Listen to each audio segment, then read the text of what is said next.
মল্লিক বাজার পেরোনোর পরে একজন সিভিক পুলিশ হাত দেখিয়ে থামালো ওদের। দাঁড়াও দাঁড়াও দাঁড়াও দাঁড়াও দাঁড়াও, সাইড সাইড সাইড সাইড যাও। হ্যাঁ, মেঘদীপ বুঝতে পারলো বোধহয় কয়েকশো টাকা যাবে। মেঘদীপ বাইক থামালো, এদিক ওদিক তাকিয়ে দেখলো কোনো সার্জেন্ট বা অফিসার নেই, সিভিক পুলিশই আছে শুধু। পুলিশটা মেঘদীপকে জিজ্ঞেস করলো, হেলমেট কই? মেঘদীপ বলল, ওই তো ও পড়ে আছে। বলে ময়ূরাক্ষীর দিকে ইঙ্গিত করলো। আপনারটা কই? আমারটাই তো পড়ে আছে। সিভিক পুলিশটা একবার ময়ূরাক্ষীকে দেখে পকেট থেকে ফোন বের করলো। মেঘদীপ বুঝলো ফাইন নেবার আগে এটাই ভয় দেখানোর পদ্ধতি। এখন তো স্মার্টফোনেই কেস দেয় সব পুলিশ। জানেন হেলমেট না পরলে কত টাকা ফাইন হয়? হ্যাঁ, 20,000 তো জানি। পুলিশটি এই উত্তরটা আশা করেনি, তাই একটু থতমত খেয়ে গেল শুনে। মেঘদীপ লুকিং গ্লাসে দেখলো ময়ূরাক্ষীও মুচকি মুচকি হাসছে। পুলিশটারও সেটা নজর এড়ায়নি। এবার সে একটু রাগত স্বরেই বলল, ইয়ার কি মারছেন? একদম না, আসলে আগের সিগন্যালে সার্জেন্টকে 1,000 টাকা দিলাম এই হেলমেট নেই বলে। আবার বাড়ি যাওয়ার পথে এখনো 20টা সিগন্যাল পড়বে, তাহলে তো টোটাল 20,000ই হলো, তাই না?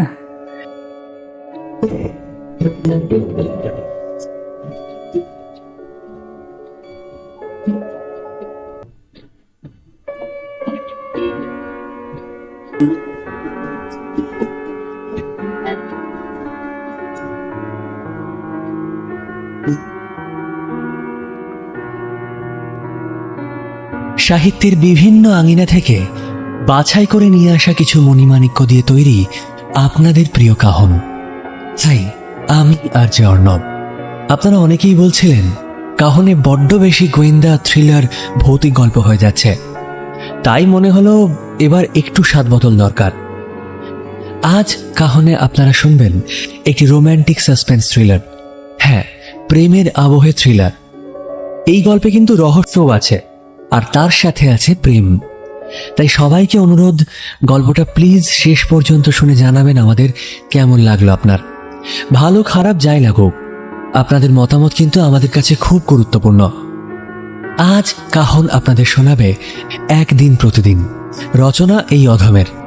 গল্পটি প্রথম প্রকাশিত হয় আমার লেখা সেদিন চৈত্র মাস এবং অন্যান্য গল্প বইতে। এর আগে আকাশবাণী কলকাতার 2টি চ্যানেলে এই গল্প নিয়ে কাজও হয়েছে। গল্প পাঠে আজ থাকছে সেয়তী, সিদ্ধার্থ, সুদীপ্ত, তমজিৎ, উদ্ভাস এবং আমি আর যে অর্ণব। এই গল্প নিয়ে দু একটা কথা বলার আছে, তবে সেটা শেষেই বলবো। আগে গল্পটা শুনে ফেলুন না হয়। শুধু আপনাদের জানা কথাটা আরেকবার বলবো, কাহনের এই গল্পটা যদি আপনাদের ভালো লাগে তাহলে গল্পতে একটা লাইক এবং কাহনে একটা সাবস্ক্রাইব করে আমাদের পাশে থাকবেন কাইন্ডলি। শুরু হচ্ছে আজ যে অর্ণবের আমার লেখা কাহিনী একদিন প্রতিদিন।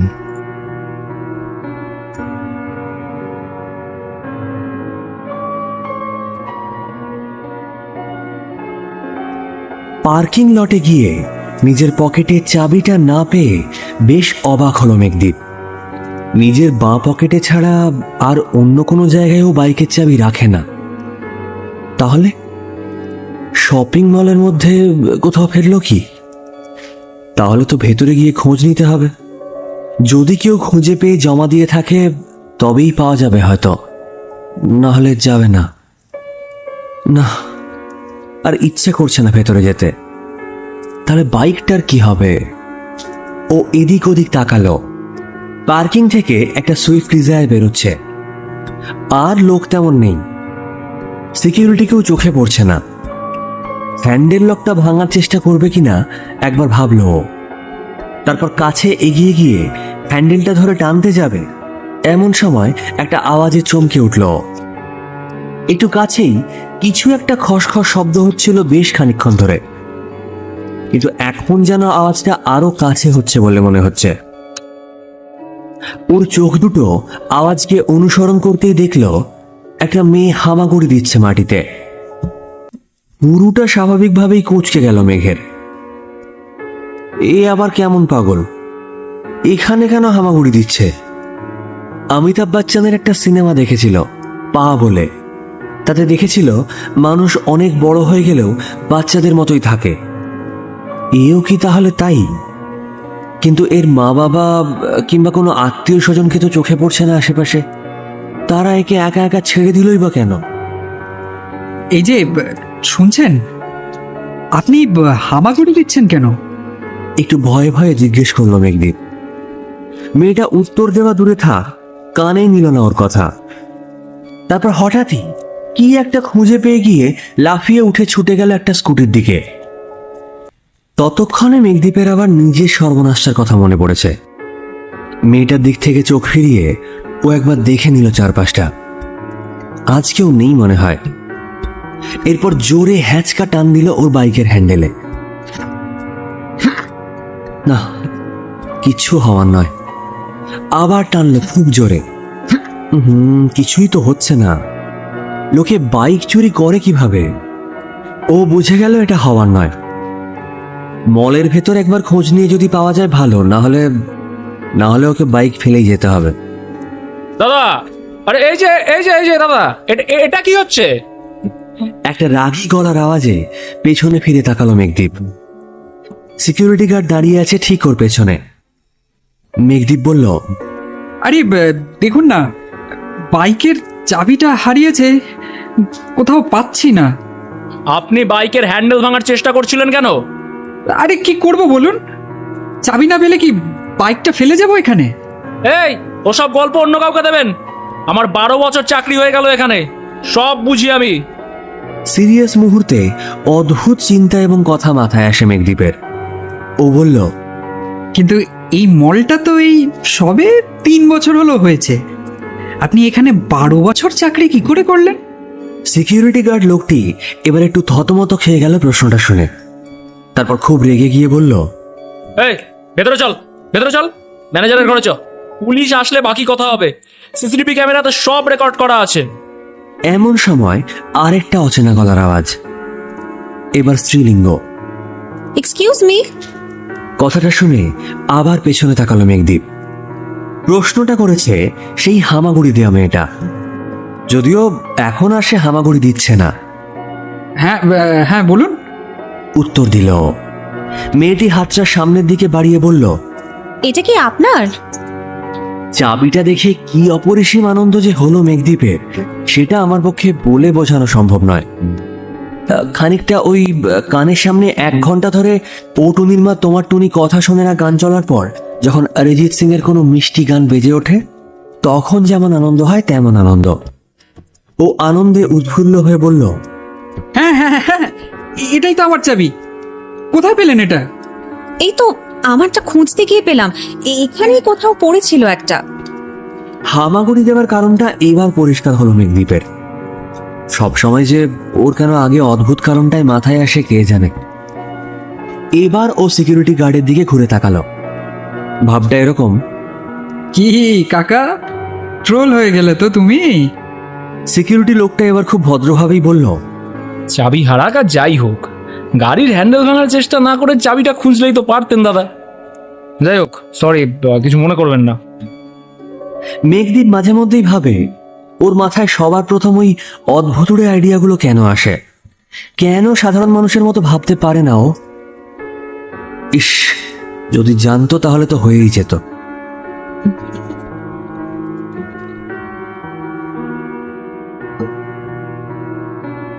আসুন, ভেতরে আসুন। দেরি করে ফেললাম না তো আমরা? না না, একদম ঠিক সময়ে এসেছেন। সরাসরি মূল বিষয়ে চলে যাচ্ছি। হ্যাঁ নিশ্চয়ই। আপনাকে তো ফোনে সবটাই বললাম, এবার আপনি বলুন কি করা উচিত। দেখুন, কি করা উচিত সেটা আপনারা ভালো বুঝবেন, তবে তবে হ্যাঁ, এটা একটা সলিউশন হলেও হতে পারে, কিন্তু কিন্তু কি? রিস্কটা বড্ড বেশি, স্পেশালি ফাইনাল রিস্কটা। জানি, কিন্তু কিন্তু আর তো কোনো উপায় নেই। আমরা নিজেরাও খুব কনফিউজড। স্বাভাবিক। আচ্ছা, আপনি যার কথা বলছিলেন ফোনে, সে কোথায়? ওকে বাইরে বসিয়ে রেখেছি। ও তো একদম নাছোড় বান্দা, বলছে যা হয় হবে, কিন্তু আমি পারবো। ওয়েল, তাহলে আমি বলবো যে একবার চেষ্টা করে দেখুন। You never know. ওকে, তাহলে আমরা তাই করছি। হ্যাঁ, all the best. Thank you. জানাবেন আমায় কি হলো। হ্যাঁ, কাল রাতেই জানাবো, একদিনেরই তো ব্যাপার। ওকে।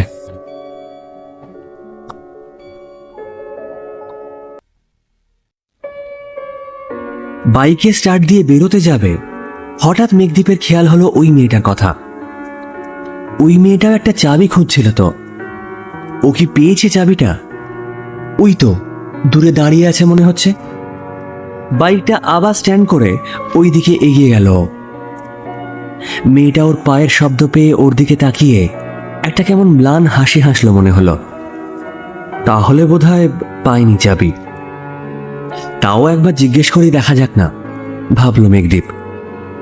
মেঘদীপ সামনে গিয়ে জিজ্ঞেস করলো, আচ্ছা, আপনি আপনার চাবি পেয়েছেন? না, পাইনি। কোথায় যে ফেললাম কে জানে। মেয়েটির গলা যেন বিষণ্ণ। তাহলে এখন উপায়? জানি না, স্কুটিটা ফেলে যেতে হবে বোধহয়। আবার পরে বাড়ি থেকে নিয়ে আসতে হবে ডুপ্লিকেট চাবি। হ্যান্ডেল তো আর ভাঙতে পারবো না, আবার সিকিউরিটি বাওয়াল দেবে। মানে আপনি বলছেন আপনি বাইকের হ্যান্ডেল ভাঙতে জানেন? পাগল, এর উত্তর আমি দেব না। আপনি পুলিশের লোক হলে। সেই, যাই হোক, তা কোথায় থাকেন আপনি? আমি থাকি শিয়ালদার কাছে। কেন? না, এমনি এমনি। পরের কথাটা বলতে ওর একটু দ্বিধা হচ্ছিল, কিন্তু তাও বলেই ফেললো সাহস করে। মানে আপনি যদি চান আপনাকে বাড়িতে ড্রপ করে দিতে পারি আমি। না না না, একদম না। আপনাকে ব্যস্ত হতে হবে না, আমি বাসে চলে যাব। না, দেখুন, ব্যস্ততার কিছু নেই। আপনি তখন আমায় একটা এম্বারাসমেন্টের হাত থেকে বাঁচালেন, এ আর এমন কি। আমার বাড়ি শ্যামবাজার, আমিও ওদিক দিয়েই যাব, তাই বলছিলাম আর কি। আপনার চাপ হবে না তো? না, একেবারেই না।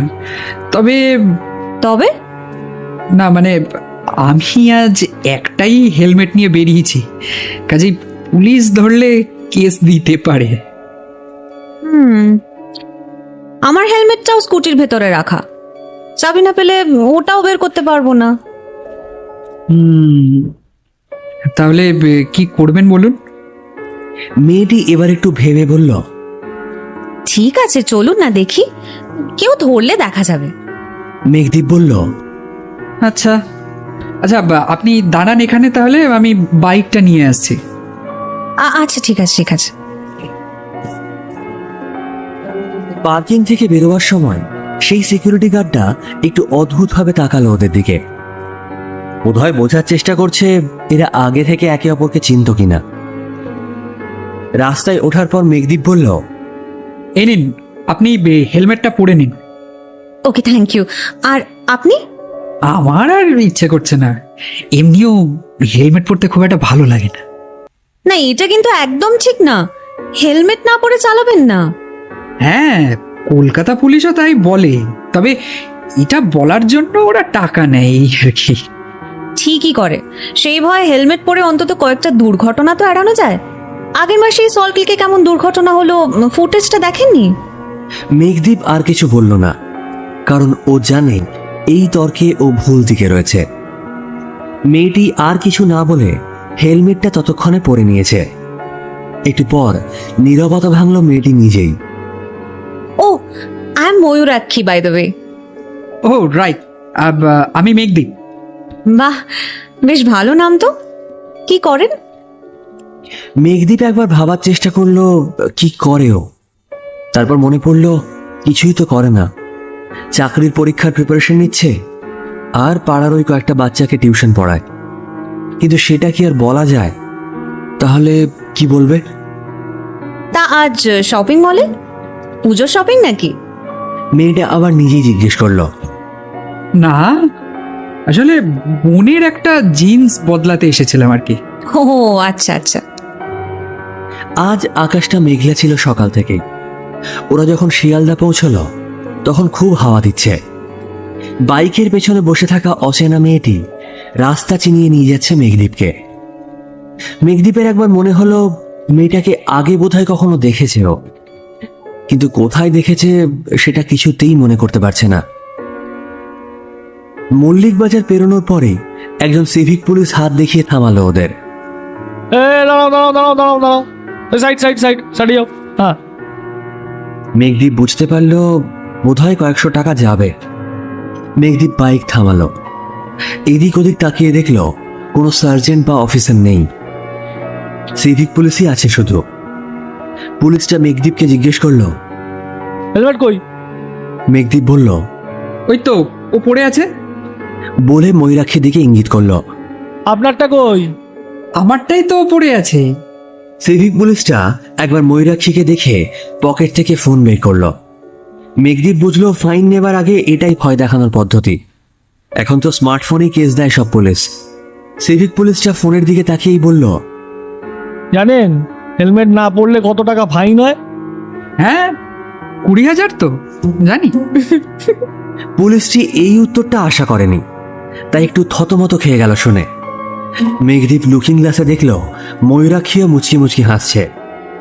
পুলিশটারও সেটা নজর এড়ায়নি। এবার সে একটু রাগত স্বরেই বলল, ইয়ার কি মারছেন? একদম না। আসলে আগের সিগন্যালে সার্জেন্টকে 1,000 টাকা দিলাম এই হেলমেট নেই বলে। আমার বাড়ি যাওয়ার পথে এখনো 20টা সিগন্যাল পড়বে, তাহলে তো টোটাল 20,000ই হলো, তাই না? সিভিক পুলিশটি এবার ভুরু কুচকে বলল, তাই আগের সিগন্যালে টাকা দিয়েছেন? রসিদ আছে দেখি। আপনার কি আজ প্রথম দিন চাকরিতে? রসিদ কোথায় পাবো? স্মার্টফোনেই তো যা হওয়ার হয়। তবে উনি 200 টাকা কম নিলেন তাই কেস দেননি। সিভিক পুলিশটি এবার ভাবছিল কি করা উচিত। ময়ূরাক্ষী এবার বলল, দাদা আমরা কি যেতে পারি? আর কতক্ষণ ভাববেন আপনি? পুলিশটির বোধহয় ঝামেলা বাড়াতে ইচ্ছে করছিল না। ও এবার হাতে করে ইশারা করলো চলে যাওয়ার জন্য। আচ্ছা ঠিক আছে ঠিক আছে, যান যান যান।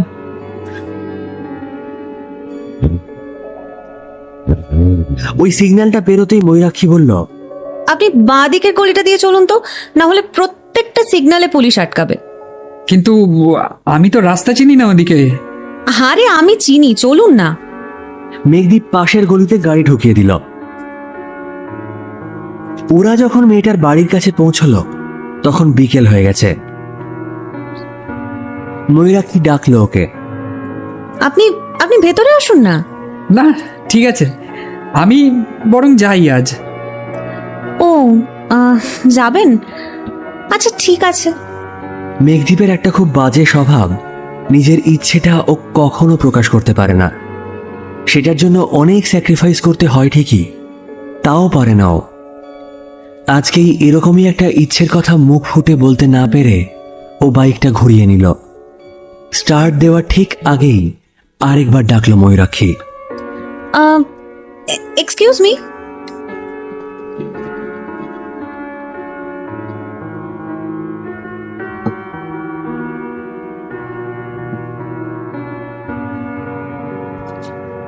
হ্যালো। হ্যাঁ বলুন মিস্টার চৌধুরী। হ্যাঁ সরি, মানে এতটা রাতে আপনাকে বিরক্ত করার জন্যে। না না, ইটস ফাইন, বলুন। বলছিলাম যে কাজ হয়েছে। তাই? হ্যাঁ, এই তো সন্ধ্যাবেলা ফিরলো। তা এখন কোথায় ও? এখনো ঘুমোচ্ছে। কিছুতেই ঘুমোতে চাইছিল না প্রথমে। বলছিল অনেক কথা বলা বাকি ওর। বাহ, খুব ভালো ব্যাপার। Thank you so much. আরে আমাকে কেন থ্যাংক ইউ বলছেন? আমি তো কিছুই করিনি। তা যার জন্য এই মিরাকেলটা সম্ভব হলো সে কোথায়? এইমাত্র বাড়ি গেল, ওকে ঘুম পাড়িয়ে। আচ্ছা ঠিক আছে, আমায় কালকে জানাবেন কিন্তু কি অবস্থা। হ্যাঁ নিশ্চয়ই। Good night.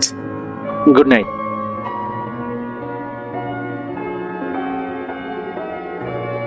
আচ্ছা আপনি কি রেগে গেলেন আমার ওপর? প্রশ্নটা করেছে ময়ূরাক্ষী। ও এখন মেঘদীপের বাইকের পেছনে বসে। ময়ূরাক্ষী যখন ওকে অনুরোধ করলো আরেকবার শপিং মলে পৌঁছে দেওয়ার জন্য, তখন না বলতে পারেনি মেঘদীপ। তবে নিজের ইচ্ছের বিরুদ্ধে না বলতে পারেনি তা নয়, এই প্রথমবার ওর মনের ইচ্ছেটা অন্য কেউ শুনে ফেলে ওকে সেই কাজটাই করতে বলল। ময়ূরাক্ষী বলছিল ডুপ্লিকেট চাবি নিয়ে ওর সাথে শপিং মলে গিয়ে সহজেই নিজের স্কুটিটা ফেরত নিয়ে চলে আসতে পারবে। তবে এবার ময়ূরাক্ষী বাড়ি থেকে আরেকটা হেলমেট নিয়ে বেরোতে ভোলেনি। ইমা, না না, রেগে যাব কেন? উত্তর দিল মেঘদীপ। না আসলে আপনাকে আবার বললাম আমায় শপিং মলে পৌঁছে দেওয়ার কথা, সেই জন্যই আর কি। আরে না না, আমার আজ অন্য কাজ খুব একটা নেই, আর বাড়িতে ফোন করে দিয়েছি আমি, সুতরাং ইটস ফাইন। Thank you. একটা কথা অনেকক্ষণ থেকেই মেঘদীপ ভাবছিল জিজ্ঞেস করবে ওকে, এখন সেটা করে ফেলল। আচ্ছা, বলছিলাম যে আপনার সাথে কি আগে কখনো দেখা হয়েছে আমার? আপনি কি রাস্তায় বেরোলে মেয়ে দেখেন?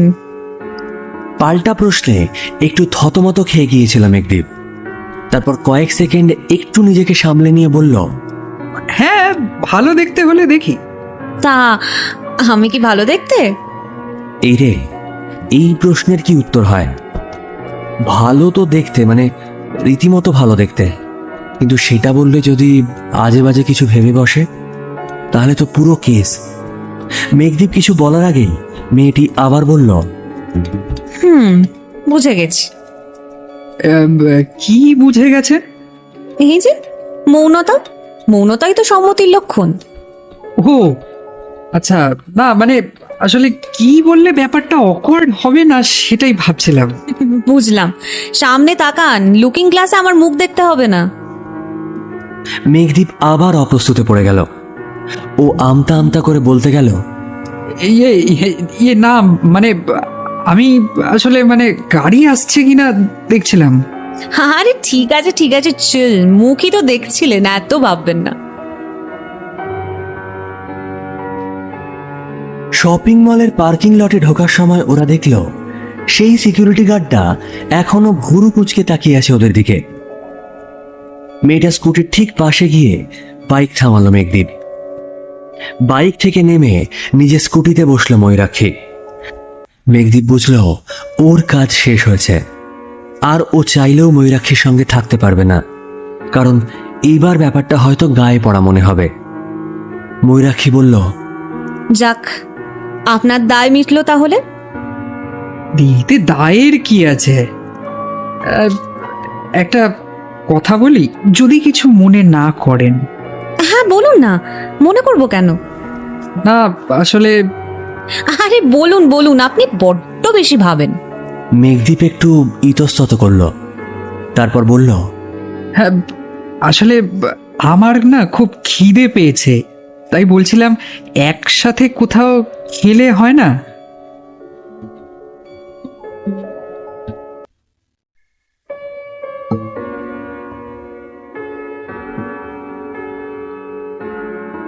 হ্যালো। হ্যালো, কি ব্যাপার এত সকালে? হ্যাঁ, কিচ্ছু হয়নি। মানে মানে কাল রাতে যা ঠিক হয়েছিল সব গন। হোয়াট? কি বলছেন? ঠিকই বলছি, আজ আবার সেম জিনিস। ঘুমানোর আগে অব্দি সব ঠিক ছিল বলছেন? হ্যাঁ, এভরিথিং ওয়াজ ফাইন। বুঝেছি। আচ্ছা, আপনি আজকে অফিস বেরোবার সময় একবার আমার চেম্বারে আসুন তো। কি হয়েছে আমায় বলুন ডাক্তারবাবু। আপনার ছেলের সমস্যাটা খুব একটা সাধারণ নয়, খুব রেয়ার। আপনি আসুন না, আমি এলে সব বলছি। আমার স্ত্রীকে নিয়ে যাব না? না, উনি না এলেই ভালো হয়। তবে তবে আমার মনে হয় আরেকজনের এই ব্যাপারটা জানা উচিত। কার কথা বলছেন? যে মেয়েটি ওর জন্য এত কিছু করলো, ময়ূরাক।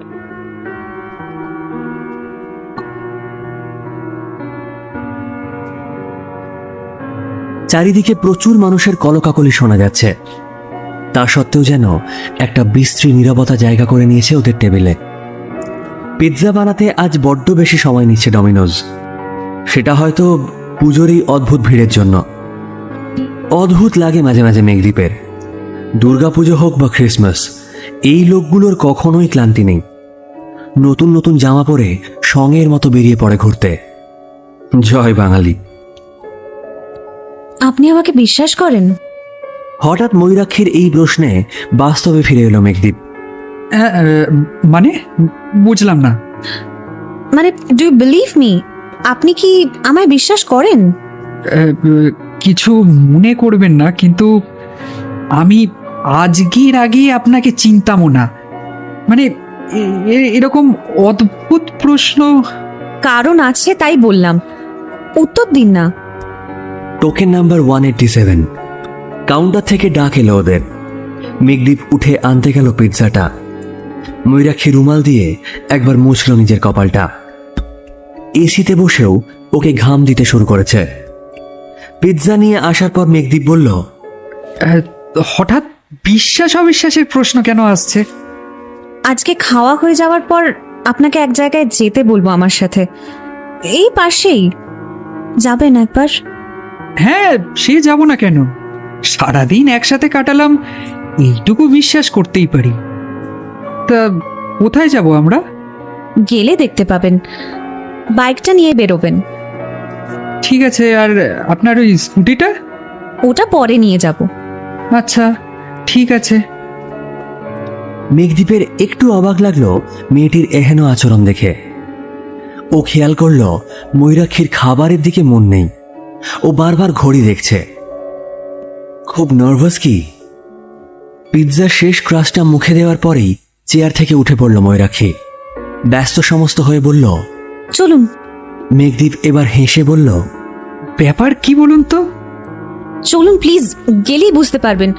চলুন চলুন। আচ্ছা আচ্ছা, চলুন।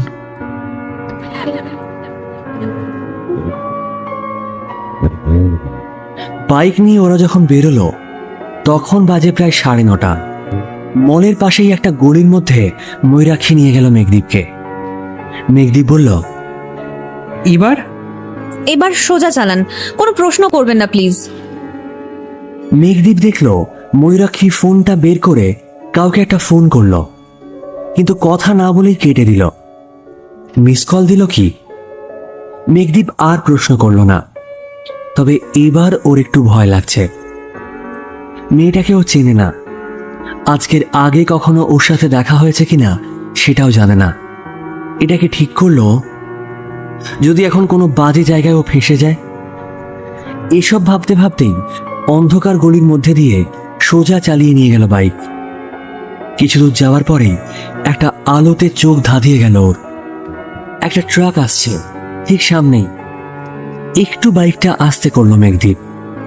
লুকিং গ্লাসে তখন পেছন থেকে আরো একটা আলো এসে পড়েছে।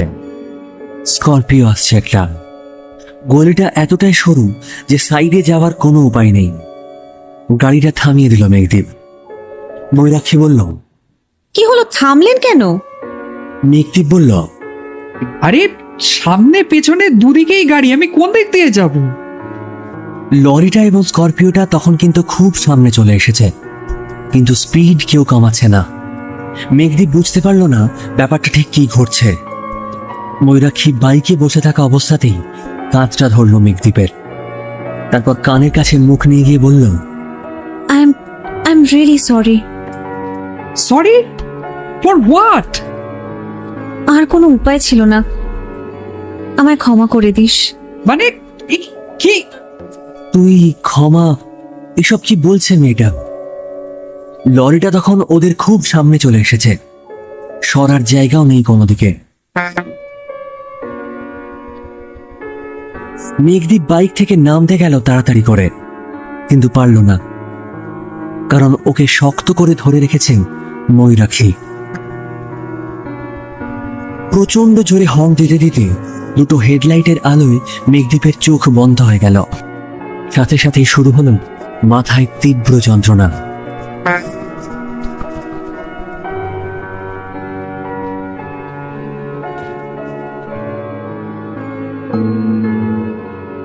বসুন আপনারা।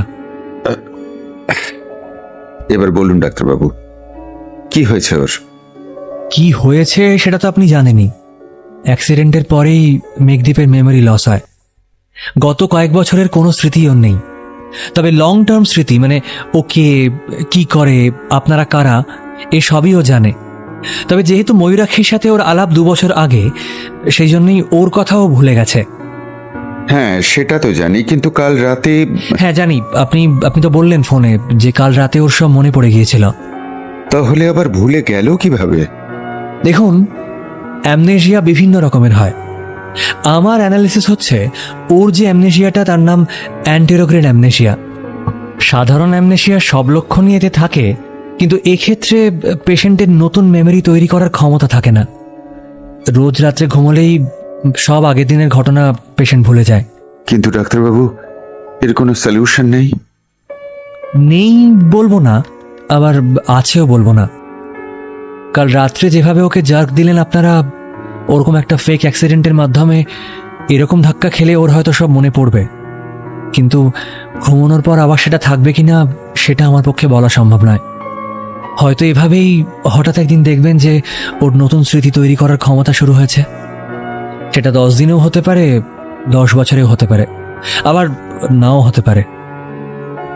এবার আপনারা এই জিনিস কন্টিনিউ করবেন কিনা ভেবে দেখুন।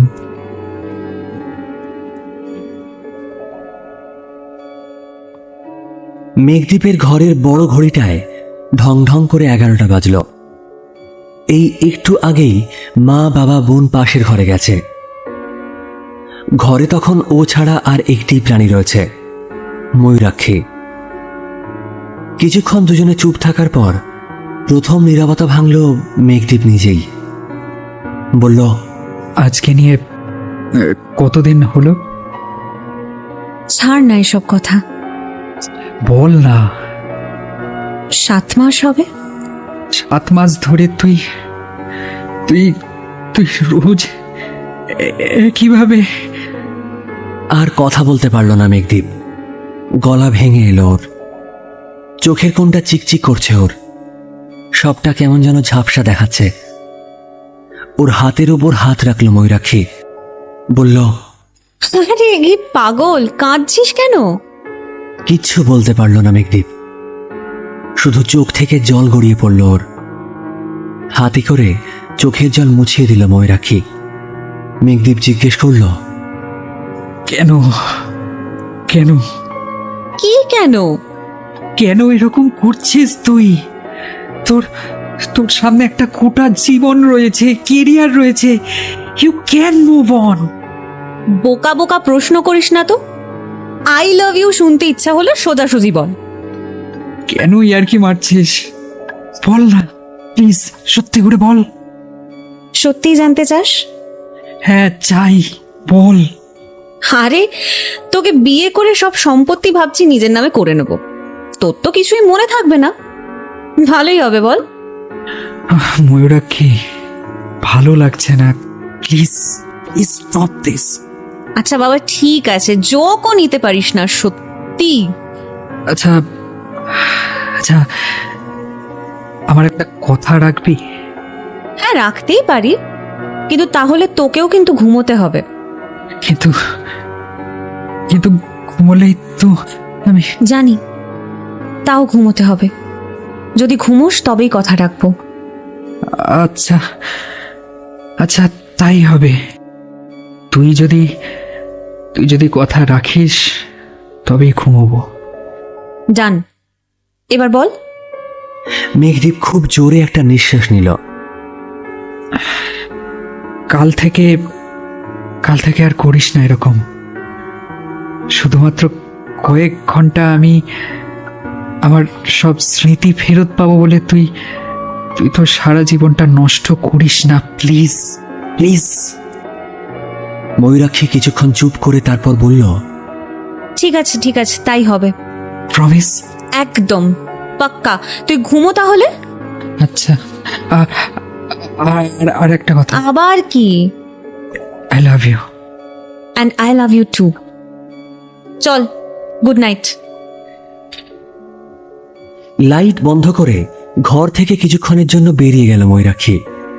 তারপর মিনিট 20 পরে আবার ও গেল ওর ঘরে। হালকা একটা নীল লাইট বাল্বের আলোতে ঘুমন্ত মেঘকে দেখতে কেমন যেন মায়াবী লাগছে। রোজ রাত্রে মেঘদ্বীপ ওকে দিয়ে এই এক প্রমিস করায়, কিন্তু কিন্তু এটা যে ময়ূরাক্ষীর পক্ষে রাখা সম্ভব নয়। I am sorry. ফিসফিসিয়ে বলল ময়ূরাক্ষী।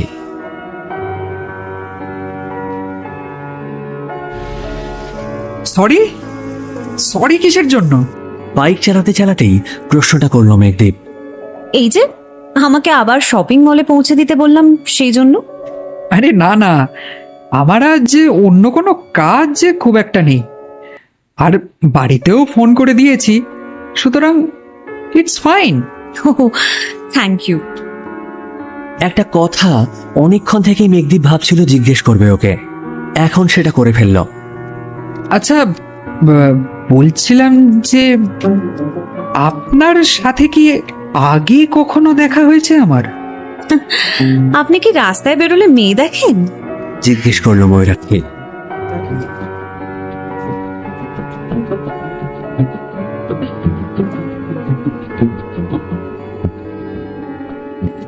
আজ কাহন আপনাদের শোনালো আমার আর যে অর্ণবের লেখা কাহিনী একদিন প্রতিদিন। গল্পটা যদি আপনাদের ভালো লেগে থাকে তাহলে প্লিজ গল্পে একটা লাইক এবং কাহনে একটা সাবস্ক্রাইব করে বেল আইকন প্রেস করে দেবেন কাইন্ডলি। ময়ূরাক্ষীর চরিত্রে সেয়তী, মেঘদীপের চরিত্রে সিদ্ধার্থ, মেঘদীপের বাবা Sudipta, security guard Tamojit, civic পুলিশের ভূমিকায় উদ্ভাস, সম্পাদনা অলিভিয়া, ডক্টরের চরিত্রে গল্প পাঠে আবহ ও সমগ্র পরিচালনায় আমি আর যে অর্ণব। এই গল্পটি 2016 সালে যখন বইতে প্রকাশিত হয় তখন আমার এক আত্মীয় জানিয়েছিলেন এই গল্পের সাথে 2004-এ মুক্তি পাওয়া একটি হলিউড ছবির কনসেপ্টের মিল রয়েছে। মজার ব্যাপার হলো আমি সেই সিনেমাটি এখনো দেখে উঠতে পারিনি, যদিও এই অ্যান্টেরোগ্রেড অ্যামনেশিয়ার কথা আমি প্রথম জানতে পারি অন্য আরেকটি থ্রিলার সিনেমা দেখে, যার নাম ছিল before I go to sleep. যাই হোক, আপনাদের এই গল্প কেমন লাগলো অবশ্যই কমেন্টে জানাবেন। গল্প তৈরির পর আমরা সবাই মুখিয়ে থাকি আপনাদের কমেন্টের জন্য। আর যদি সেদিন চৈত্র মাস ও অন্যান্য গল্প বইটি বাড়িতে বসে পেতে চান তাহলে ডিসক্রিপশনে দেওয়া গুগল ফর্মটা ফিল আপ করে দেবেন। বইয়ের দাম ডেলিভারি চার্জ সহ মাত্র 120 টাকা। আগামী সপ্তাহে আরও একটি দুর্দান্ত গল্প নিয়ে ফিরবে কাহন।